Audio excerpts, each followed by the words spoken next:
Hello, it's Collette from the Sacred Rose Temple. And I am having to record this again because the sound went on it quite crazily. And so definitely needs to be shared. So here I am recording again. And I'm going to speak to you about the post-eclipse and ask you all how you're doing. Wow, what an intense time that we've been through. And I personally have gone through a huge piece. And it feels in my own excavation into the soul and trying to work with what needs to be gone, what needs to leave me, what pains and traumas have been deep down inside of us that have been there, the ones that have been really hard to get to. And I really say this from a space of having done hours and hours of therapy over the last years in my own psyche, working with my inner child through the lens of Jung and trying to work with my complexes under analysis and with child psychologists, just really to help me get into the deep wounding. I was mostly intrigued about all of this because of the work I've been doing in Jungian psychology and because, you know, healing is paramount for me on a spiritual journey. Doing the healing work is really important. So the places that I feel working at over the last few years really came up for me during the eclipse portal. Certain events in our lives will have been coming forward to reveal the underlying wounds. And for all of us, where we've been feeling that place where we desperately need to release certain things from us, and certain events in our lives will be coming forward so that we can realize what the underlying wounds are. And this is the essential part. The event that happens, that the mundane event on a level of normal, let's say it's like losing a job, losing a relationship, a piece of your identity or certain behavior is really absolutely made to stop because you've been in some situation that has illuminated that you can't carry on with the behavior patterns and the wounds that you carry. So we've all been getting it very tough, shall I say, very difficult, very painful. And I know that some star signs were more affected than other. And that there have been people who've been completely disconnected from the eclipse and the energy it brings because in our world, people are disconnected. They've disconnected from the cycles, from the planet's movement, from nature. And so, yes, some people will be disconnected from this. But those of us who have been deeply connected to this portal, those of us that are trying to reconnect ourselves to the ancient ways, the cycles, the healing, the depth of work that's needed to evolve our planet, we have really not come out of this unscathed. What did you release during the eclipse that you needed to release? That's the question you need to be really feeling on now. So, what I wanted to say was, what did you release? What were you being asked to release? And did you manage to do it? Did you? Were you able to go there? I know for me, I was really at war with myself. I was wrangling in a place where one part of me was saying one thing and the other was saying another. And this is like very important in Jungian psychology that the oppositions are there. The opposition causes a neurosis in us. And it's only by making conscious the opposites that we can have something that we call the transcendent function come through, something that wants to transform it. And that's what I was juggling with. I was trying to keep my heart and mind aligned. I was trying to understand that there were two opposite feelings in me and that the transcendent would come through if it didn't push too much and it kind of allowed. But then there was this part of me that really wanted to be human and caring and compassionate and to be very empathetic during the process to feel, well, how would I be wanting to be treated if this was me? And so that whole bag for me was all wrapped up in relationship. And I had to hold the tension of the opposites so excruciatingly painfully in my neurosis and sit and wait for the transcendental, the transformative function, sorry, to come through. So that happened the day before and the day of the eclipse. And then it became crystal clear the movement that was necessary, that that higher purpose was trying to take me to. And I kind of feel like I've been working very hard on that all last year, the year before, trying not to be too rash, trying not to be my old self in the way I would have acted before. And that kind of left me in a new fight. And that new fight eventually transformed. The other stuff that's been happening has been, beautiful breaks within my work. I've been really reveling in the work I've been doing with the Shift Network and the beautiful women that have come forward to take that course with me. And I've been feeling this deeper, work fulfillment, and also, the ending of a relationship that's asking me to see and feel whether I'm in the right place, whether I am going to carry on the trajectory that I was in my relationship before, and what, now that that relationship is ending, has that changed the whole outlook, the whole goal, the whole dream of why I was here. And so this is all coming up for me now, and to see where I'm moving on next. So if things are changing for you, you've got to really feel, what's it asking for you next? The very things that you might be making excuses for, the very things that you are trying to hold on to because it feels safe and it feels comfortable, isn't really where you need to be. The grappling is trying to show you something. And it's difficult because in that difficulty and in the suffering, it's where the gold is. And when we get into the deeper, murkier parts of our shadow, when we're there with the realms of, the dark night of the soul and sadness and grief, and we feel like there's nothing we can do, we're actually really in that alchemical pot. This is where real alchemy happens. I was in that alchemical pot wanting to get out, but I didn't. I stood the course. And now that I'm out, I feel that a corner has been turned inside of me, and I'm ready to claim the gold. And I really feel that there's something brewing, and that there's going to be something next in this collective energy.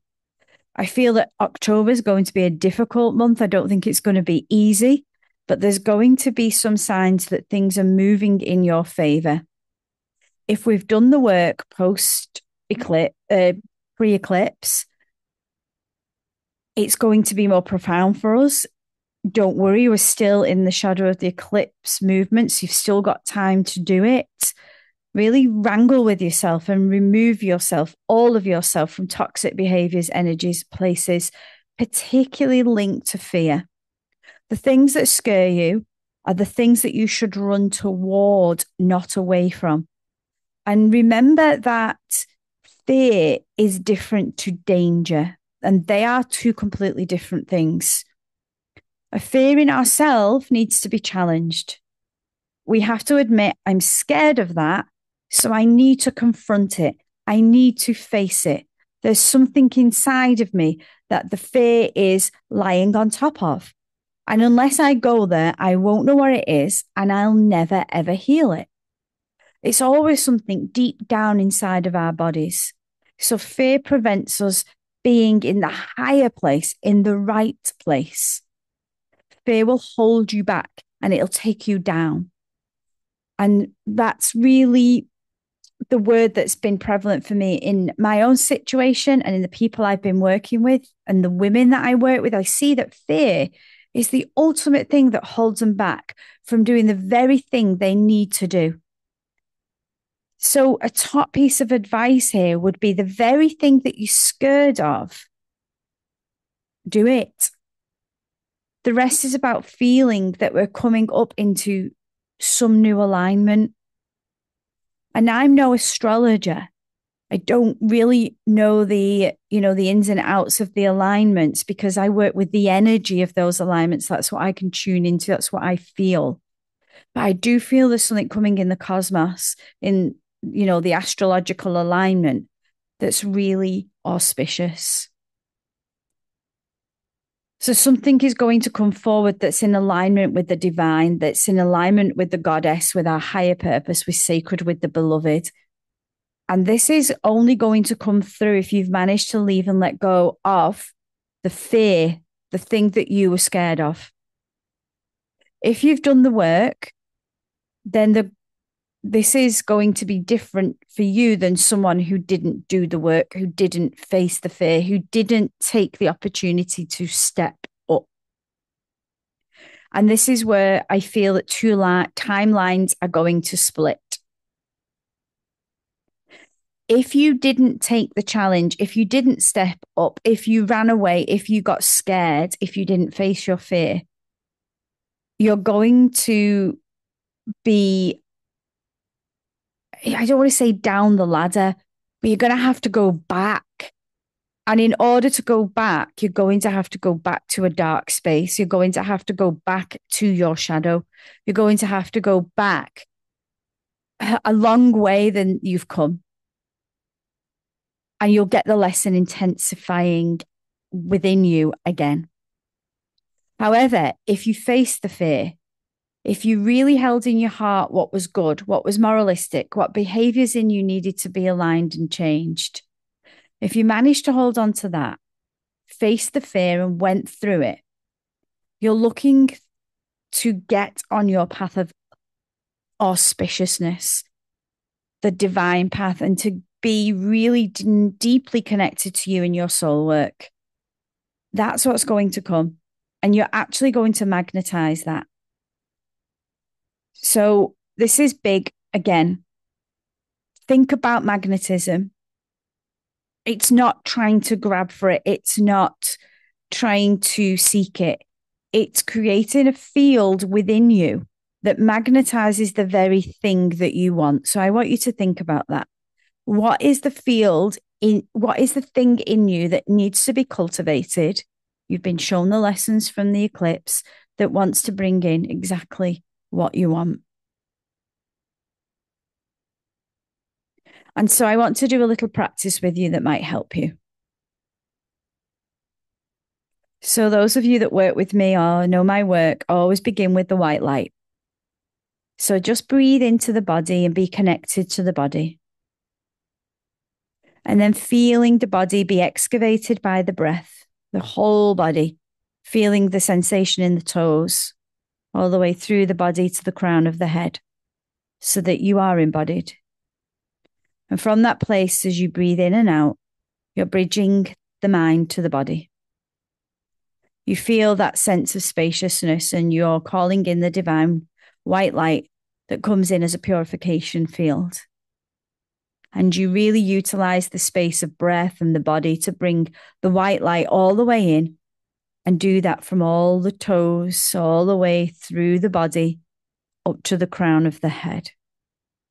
And you're allowing yourself to feel the waves of the white light taking over your body. And you feel yourself in the midst of that process, allowing the white light to now penetrate through the surface of the skin in its fullness and gather you a white auric field and a field of protection, of safety, and a field that only contains you and your relationship to the creator or the divine. And when you've managed to do that and you feel that field all around you, you want to feel like the field is magnetic. You want to feel that this purified field that you declare as a field that's connected to just you and creator, and that the field is pure and aligned with the divine and with your soul's purpose and life goals, fate and destiny, and all the things that we put in God's hands. And we declare that to be true now. We hand over our own will to the will of God. And then feel that field around you become like a magnet to the will of the beloved, to the will of the creator. And that the hard work you've done, the emotions you've released, the grief that you felt, the fear that you faced, excavating the parts of you that really needed to change and began to work on that change, is now taking you into a higher vibrational field. You've overcome a very big piece about yourself. You've stayed in love and compassion. You've maintained kind behavior to others and to yourself. And that field is all around your aura. The kindness, the compassion, the facing fear, the love, the want to truly be a better person in your actions can be felt. It's in the auric field all around you. And you're going to send that out of the energy field, because this is what will magnetize this divine path that's opening, that Creator, the Beloved, gifts us when we're stepping into our higher function, our higher purpose. And just allow yourself to feel that path opening up. We don't know what that path is or looks like yet, but we feel a gravitational pull in the field around us, bringing in exactly what we need. And just feel that energy, mark the energy of this gravitational pull, this magnetism, and notice what it feels like somatically for you in the body.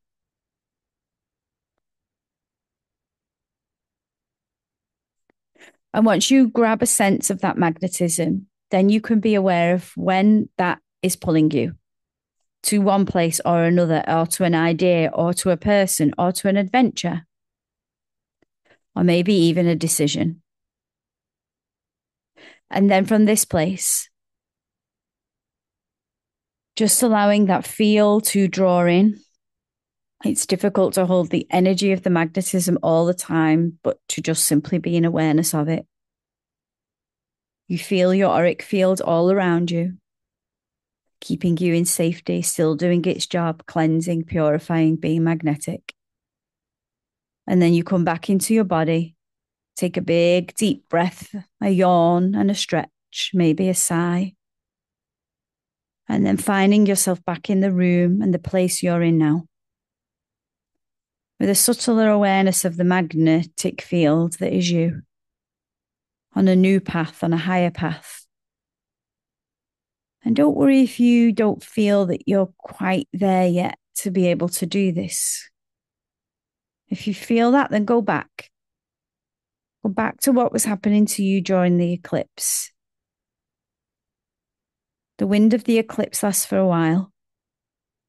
Don't delay those things that you needed to say, the things that you needed to do, the fears that you needed to face. Reclaim them now. The actions are very important. Correcting bad behaviors, noticing where fear took over you, and then come back and do this. So I'm wishing you all the highest good, and I'm wishing you that you all do really find that this is an amazing time, as hard as it is, as painful as it is. It really, really is bringing magic medicine for our soul. And just make sure no one pulls you off your higher path. Make sure that any low-level talk, any behavior towards you that isn't in love and support, any kind of threats that might be generally pulling you down, stay away. Be around energy that sees you as your highest potential. Be around the energy of people who cheerlead for you, support you, and are also working alongside you on being better versions of themselves. The highest purpose, the highest path. Because that's what's going to be important as we move forward. Really feeling that you're in the right place with the right people, and not that you're in a place because you're scared. So I wish you lots of love, lots of divine intervention into bringing into the highest purpose. And I will surely be speaking to you all again. But for now, Take care and blessings to you all. Lots of love, me, Collette.